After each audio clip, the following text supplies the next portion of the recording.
कि चुनाव जीतने के बाद ये करेंगे। हम इस चुनाव में आज भी एक काम कर रहे हैं कि लोगों को दारू पिलाकर उनके घरों में लड़ाई नहीं करवा रहे हैं। जो मैनेज अच्छे से कर जाएगा इलेक्शन का, लोगों की भावनाएं जिसके साथ होगी, जो लोगों के एक्सपेक्टेशन है उस पर खरा उतरेगा, उसको जनता वोट देगी। पैसे लेके तो वोट नहीं देते ना मैंने आज तक पैसा लिया, ना कभी दारू ली है, ना आपने दारू ली है, ना कभी पैसा लिया। तो जनता तो वोट उम्मीद के पीछे देती है। हरियाणा में पंचायती राज चुनाव का बिगुल बज चुका है और आज सिंबल भी अलॉट हो चुके हैं पूरे प्रदेश में।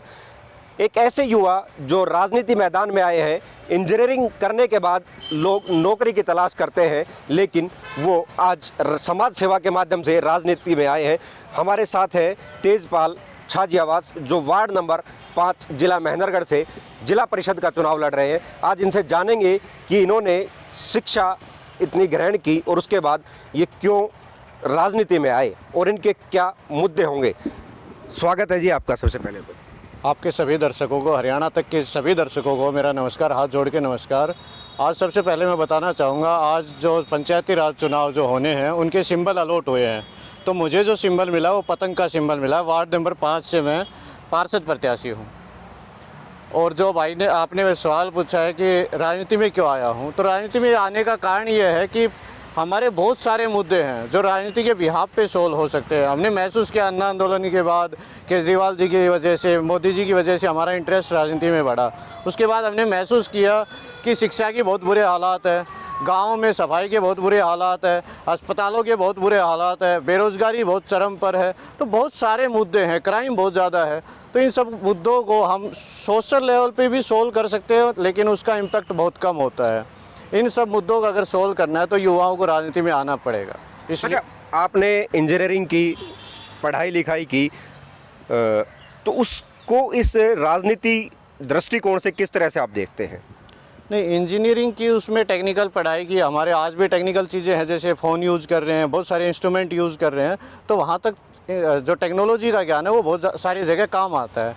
तो उस पढ़ाई का यूज़ हो रहा है। बहुत सारे मैनेजमेंट के कोर्सेज होते हैं, तो उस पढ़ाई में बहुत सारी चीज़ें होती है। ज़रूरी नहीं कि इंजीनियरिंग फील्ड वाला जो बच्चा है वो टेक्निकल फील्ड में इंजीनियर ही बनेगा।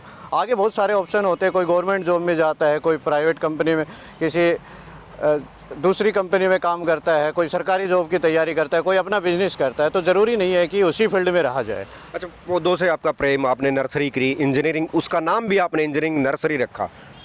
और लोग अब किस तरह से देखते हैं, आपके जो वार्ड है उसको, माहौल को किस तरह से देखते हैं? लोगों का रुझान जो है वो बहुत बढ़िया है। मैंने नर्सरी इसलिए की थी कि मेरा इंटरेस्ट जो है वो पेड़ पौधों पे है।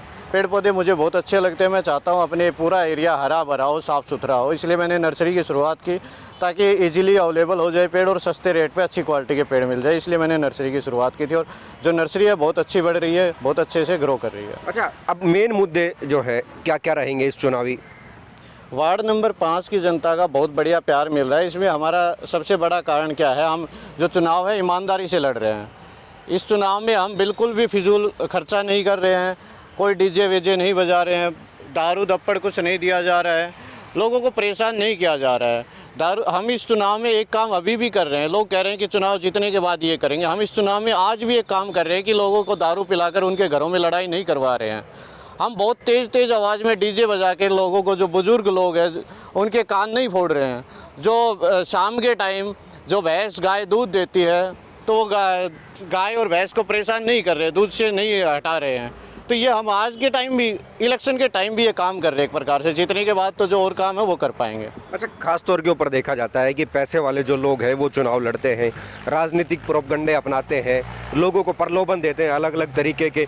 तो इन चीज़ों का आपके चुनाव पर कितना इफेक्ट पड़ेगा? देखो, पैसे से रिसोर्सेज खरीदे जाते हैं। अब कम रिसोर्सेज में भी काम चल सकता है, वो मैनेजमेंट का पार्ट होता है। अगर कम पैसे में अगर हम बढ़िया से मैनेज कर पा रहे हैं तो हमारी जीत निश्चित है। जो मैनेज अच्छे से कर जाएगा इलेक्शन का, लोगों की भावनाएं जिसके साथ होगी, जो लोगों के एक्सपेक्टेशन है उस पर खरा उतरेगा, उसको जनता वोट देगी। पैसे लेके तो वोट नहीं देते ना मैंने आज तक पैसा लिया, ना कभी दारू ली है, ना आपने दारू ली है, ना कभी पैसा लिया। तो जनता तो वोट उम्मीद के पीछे देती है। तो ज़रूरी नहीं है वो उम्मीद पैसे से ही जगाई जाए।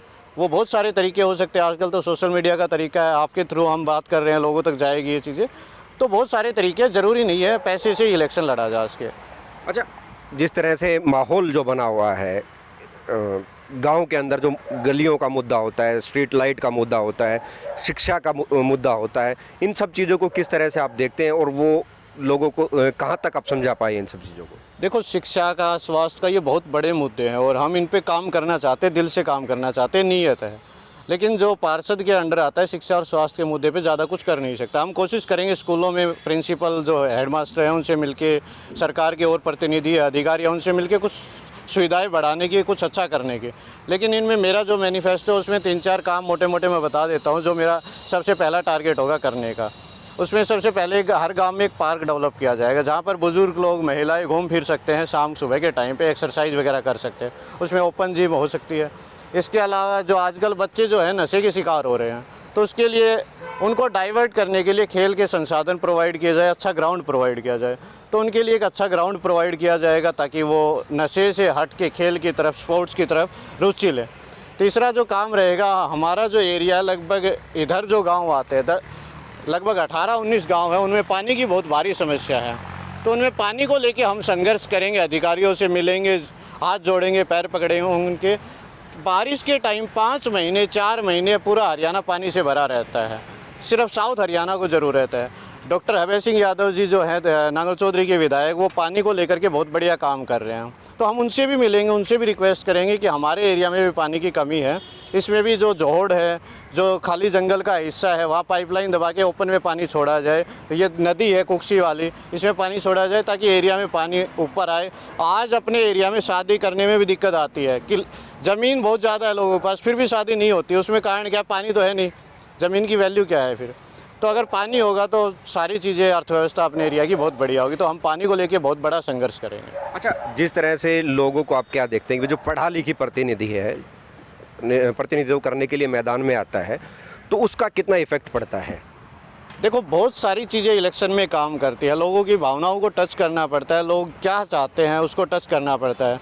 तो हमारे ये सारे मुद्दे चल रहे हैं कि बिना दारू के इलेक्शन लड़ रहे हैं, ईमानदारी से लड़ रहे हैं, ज़्यादा खर्चा नहीं कर रहे हैं, पढ़ा लिखा हूँ, पीछे सामाजिक कामों में भी भागीदारी रही है, संघर्ष भी किया है, काफ़ी सरकार के अगेंस्ट जो भी मुद्दे होते थे उन पर बोले हैं, तो लोगों का समर्थन बढ़िया मिल रहा है। अच्छा, आप किस तरह से देखते हैं कि जो चुनावी जो माहौल होता है उसको किस तरह से लोग, राजनीतिक लोग जो हैं वो भुना लेते हैं, और जो ईमानदार और निष्ठावान लोग होते हैं, जो कम खर्चा करते हैं और पढ़े लिखे होते हैं, लोग उनके समर्थन में कम आ पाते हैं? नहीं, ऐसा नहीं है, मैं इसको सही नहीं मानता। वो मैनेजमेंट की कमी होती है। पैसे वालों के पास थोड़ा बहुत 19-20 मैनेजमेंट ज़्यादा हो सकता है, रिसोर्सेज ज़्यादा हो सकते हैं। एक गरीब आदमी भी अगर इलेक्शन लड़ना चाह रहा है तो उसको लड़ना चाहिए कुछ बदलाव के लिए। पैसे कम है कोई बात नहीं, लगाने भी कम है। हम लगा ज़्यादा, जो आज पैसे 1 करोड़ रुपए लगा के पार्षद बन रहा है तो वो 10-20 करोड़ रुपए तो कमाएगा ना, इसलिए पार्षद बन रहा है। तो आज जो आपको पैसे दे के इलेक्शन लड़ रहा है, पैसे बहा के इलेक्शन लड़ रहा है, वो आपकी जेब से काटेगा। तो मैं तो युवाओं से रिक्वेस्ट करता हूँ, राजनीति में आओ, बिल्कुल गरीब से गरीब आदमी आए। ऐसा ज़रूरी बिल्कुल नहीं है कि राजनीति में सक्सेसफुल अमीर आदमी ही होते हैं। मैनेजमेंट काम करता है, वो आपका मैनेजमेंट के ऊपर डिपेंड करेगा। ये थे हमारे साथ तेजपाल छाजियावास, जिन्होंने अपने मुद्दे बताए और लोगों को वोट देने की अपील की। हरियाणा तक के लिए महेंद्रगढ़ से नवीन यादव।